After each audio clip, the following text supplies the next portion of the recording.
The well digger. One of the most interesting parts of this story is the fact you have a shepherd becoming a farmer here. Abimelech gives him some land, which is an area that's great for farming, and so Isaac just digs in and becomes a very successful farmer. Now you need to understand that Abimelech gave Isaac this piece of land, expecting him and his clan to assimilate, to become a part of his kingdom. He wanted the intermarriage going back and forth until finally he just becomes one of the people. And that's what the plan was. But Isaac didn't do that. Isaac took the land, became prosperous, stayed independent, and kept growing in power till finally Abimelech didn't know what else to do but just to push him away. And the rest of the story is Isaac being pushed away till finally Abimelech realizes he needs to go, and the answer is not to push him away, but to accept him as a peer, as an ally. And that's what he does at the end. As you think about a well, he keeps digging the wells. You have to picture what a well, you may picture a well where you drop a bucket down a hole and pull up the water. Well, that's what a well was here.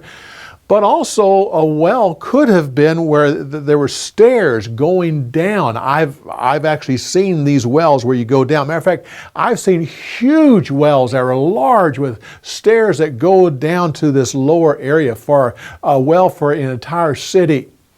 But also a well could be a cistern where they would dig down, not where there's water down there, but actually for the collection of water. In one of the wells that they were digging, they were digging this cistern when suddenly they found a spring of water down there, and that was a surprise. I've been in the Negev desert, and I've seen this elaborate cistern system where a side of a hill, you see every little valley that comes down that hill has different piles of rock that slows down the water and finally turns it to go into a cistern. I've gone down into some of these cisterns and I've seen how they have plastered the walls to make sure that the water is clean. It's a beautiful thing. But I've also been in a home where all the roofs and every part of that house doesn't divert the water away from the house, but actually in towards the courtyard where they have their own private cistern. The Bible refers to having your own private cistern. Isaac. So many people say that Isaac had a great famous father and a famous son. Not much about himself. Not true. God says that He's the God of Isaac. And this story right here gives you a picture of this great man of God. We see, first of all, that he's a hard-working man and he's resourceful. Give him a piece of land, he can become a farmer and become successful. Give him desert, he can make that prosper too. He's a hard-working and resourceful man. You also see, though, he's flexible. He's flexible and tolerant. Take something away from him and he adjusts to that and gears his life around that. Not that he's weak, but he's flexible and he's tolerant. He's a peaceful and meek man, but a strong man as well. We also see he's determined. Move him here and there and things as he moves around, he's determined and focused that he will get things done. But also you see a man who is respected.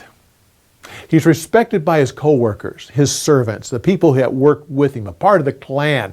You see that they are a team and he's a part of the team and they pull close to him and respect him. But he's also respected by the area kings, about the people in the area. They realize he's a valuable ally and he's respected, but he's respected by God. And God says, I am the God of Isaac. Well, come back when we give you more insights on the story.